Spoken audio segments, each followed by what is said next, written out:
Crunchy. Crunchy.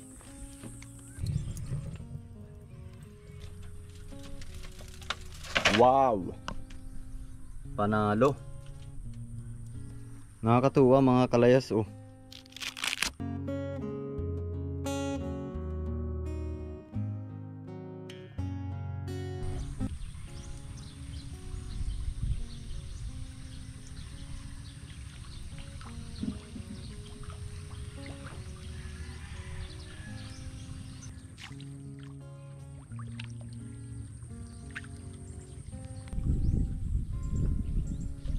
Maglilinis po muna ako na rin mga damo din eh. Babawasan ko po at medyo nalago na po oh. Yan, ito po. Yan, pagbabawasan natin.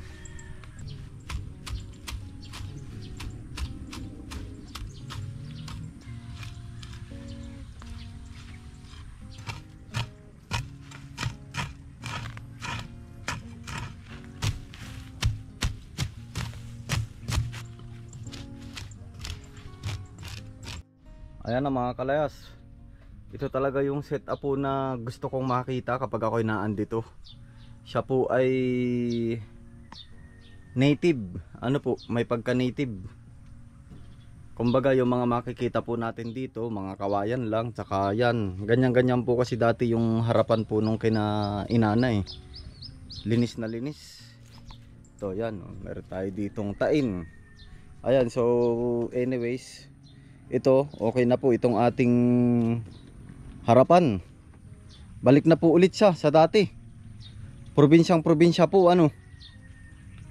Gaganda nito mga bulaklak mga kalayas oh. Ayan oh, may paru-paro nagpo-pollinate. Tama po ba? Nagpo-pollinate ng mga bulaklak. Mayroon pa po dun oh, yung mga nasibul. Nakaabang yung ating mga tilapia oh. Gutom na naman, lagi yan nakaabang po pag ako'y naandin eh.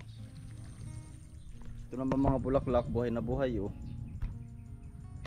Bukang-buka po yan. Pero mamayang hapon yan po ay mga naka-close na. Ayan, so ito, bali yan, ito na po yung ating harapan po ano. Bali itong ibang part na madamo, pag sunod na punta ko na lang po ulit dito. So far, ito po yung update.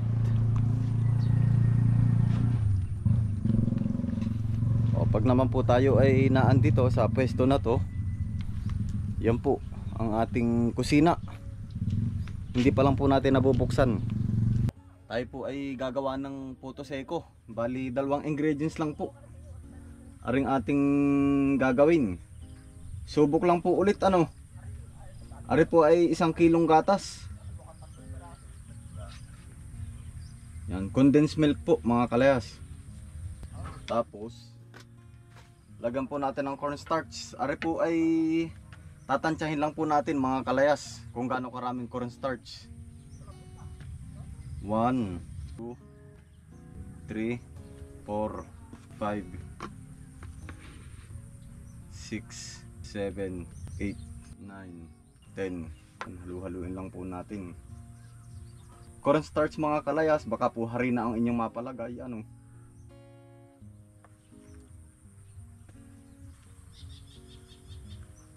Ang nilagay ko po muna ay 10 1/4 cups. Dapat po siya ay parang clay. Ito na po. Yung kanyang consistency dapat po ay ganito. Pero hindi pa rin po ito perfect mga kalayas. Ayan po, hindi na po siya nadikit sa plastic. Yan. So ngayon mga kalayas, ito po yung 1 kilong gatas po natin. Hindi ko ine-expect na 30 takal po. Handahan lang po natin hanggang makuha po natin yung consistency na ganito. Yung ganitong texture po. Ayan, itatakalin na po natin at baka po tayo gabihin. Ano, hindi ko na lang po kakaliitan yung pagkakagawa. Dapat pala manipis.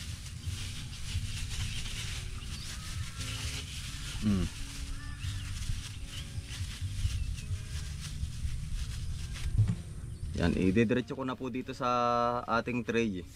Nilagyan ko rin po siya ng parchment paper para hindi po dumikit.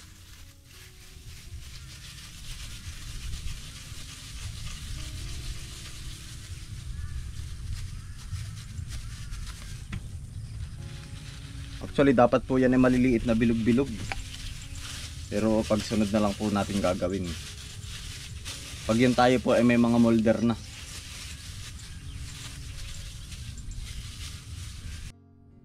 Ito na mga kalayas. Ilang piraso lang po yan. Lalagyan ko po muna ng foil. Ay hindi pala pwede o nadikit. Dito na lang natin ilagay. Lagyan po natin ng uling.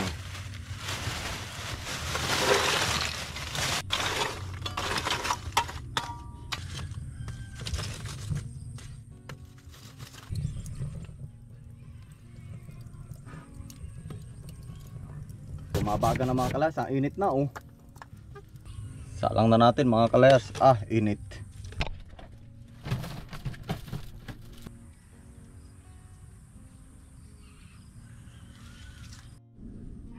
...24 minutes na mga kalayas. Tingnan lang natin. Yun. Ayan na po. Tusukin natin mga kalayas ng toothpick. Ay kulang pa sa luto oh. Pero parang malapit na oh. Puputok na siya oh. Uy. Sarap mga kalayas.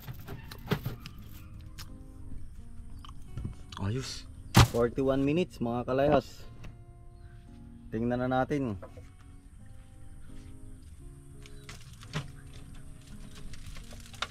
Wow. Panalo. Mukhang okay na mga kalayas.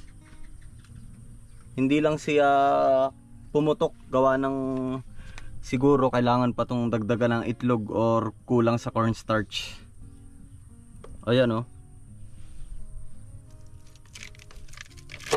Ay nasunog yung parchment paper natin no, sa dulo. Pero okay lang. Inabot siguro ng apoy. Ayan oh. Ito na mga kalayas. Ayan oh. Uy, puto seko na talaga siya oh. Positive. Nakakatuwa mga kalayas oh. Ayan oh. Naaano siya na ayan, natitipak.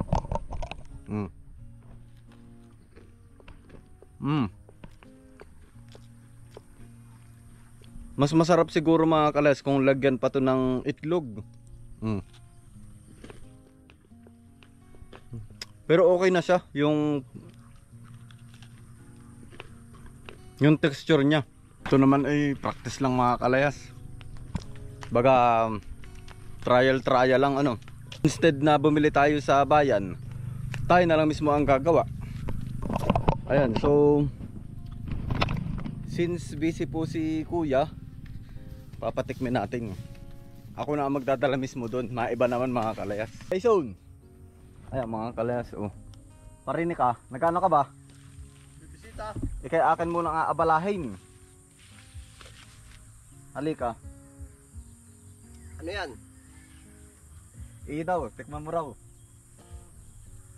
Bito. Tikman mo. Kamuti. Ignog. Malutong. Ignog, ano ba ito? Ano nga kaya? Anong recipe ito? Mga kalayas ko ano iniimbento ay ano. Dini tayo para malapit-lapit oh, sa camera. Ano nga daw? Para malaking ignog po. Ano ba ito? Ignog, utol. Ha? Para po ba nakaanong pasensya? Anong masasabi mo dun sa anong Texture. nalalasahan mo dun sa kanya? Parang may itlog. Walang itlog yan. Ano nga kaya? Ayos nga kaya? Ito ay puto seko. Ah, puto seko ba ito? Kaya lang ay di ganito nga, bilog-bilog. Sarap. Mm. Mukhang Ano kaya, matigas parang- lang siya, ba't siya napatigas para? Ay napasobra yata sa luto. Pero ayos. Anong iyong mako-comment? Masarap Hindi, para daw. yung honest review tayo kung anong pakilasa mo. Palagay ko rin utol manipis, kaya medyo matigas. Try Ay, natin itong baka. medyo makapal. ibig sabihin ito ay 40 minutes kung inilagay sa oven. Adi dapat mga 30 minutes lang. Tingnan natin. Ito mo sakap.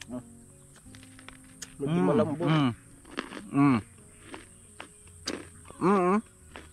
Pero sa palagay ko, ito medyo matigas. Mas matagal ang preservative nito. Baka. Palagay ko. Ito utol ay dalawang ingredients lang, gatas at saka cornstarch. Kala ko Mm. itlog. Mm. Masarap ah. Parang nung lumamig. Sumarap. Mainit-init pa eh. Ano nga? Nilagay ko sa bilaok, gawa ng mainit kanina. Ano nga, pwede na gumawa ng tinapay sa oven. Oo. Recipe lang ang kukuhain. Crunchy. Crunchy. Ano nga daw? Para ignog. Wala pang pinag-iba sa ignog. Ayan. Ari utol ay ako na pumunta din eh. At maiba naman, tatawagan pa kita dito. Ayun, naabala ka. Bisita na rin. Yun ang gumawa ng tinapay. Hindi, puto seco ito, texture puto lang. seco. Yung texture. Utol. Masyadong matigas. Oo, ito matigas. Pero pag yung nakuha mo yung ano lang ng ibabaw ba? Ang comment po ni Kuya, okay naman po. Sa texture Masarap. lang, medyo matigas daw. Ibig sabihin, kung 40 minutes, dapat ay mga babawasan natin. 10 minutes, adjust. Mag-a-adjust ng 10 minutes. Ayun, okay na utol. Yun lang naman. Sarap ah. Kung ano-ano ginagawa ko, ayan. May nga ako libre ng aking pagkain din eh. Oh, kuha pa oh. At ako maglalakad-lakad pa dun. Yung baka, ang kawagin ko. Tawag. O Toy, inaanak. O, dali ka. Dali ka, tayo may bagong business. Tinapay, gusto mo? Dali. Ay, Ano oo. masasabi mo muna sa lasa? Kanina medyo malambot ay. Ayaw, kain. Ano? Sarap po. Baka nga, pag mainit. Oo, pag mainit. Ay, ito pala natigas. Dapat pala ay ilang minutes lang. Ate, bro. Merienda. Oh, ikaw ba namimiwas? Sobrang ano? Thank you po. Sobrang ano? Sobrang. Tigas. Ay, pag lumamig. Pag lumamig pala. Pero Pero sabi? ano masasabi mo? Okay po. Ikaw. Okay po. Hindi, yung texture.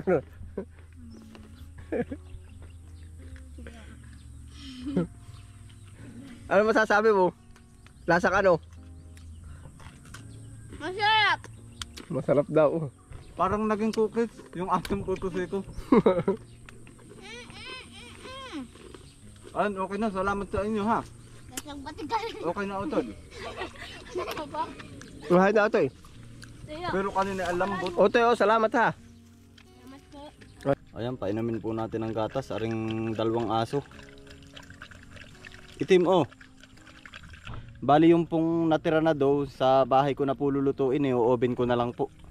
Gawa ng naay po. Pagabi na po. Ubos na.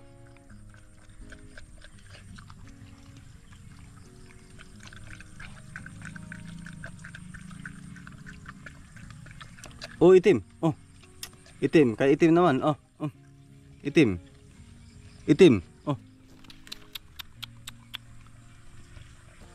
Sarap na sarap dun sa gatas, oh.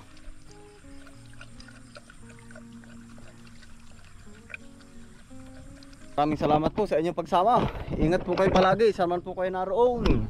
God bless us all. Peace out. Bye.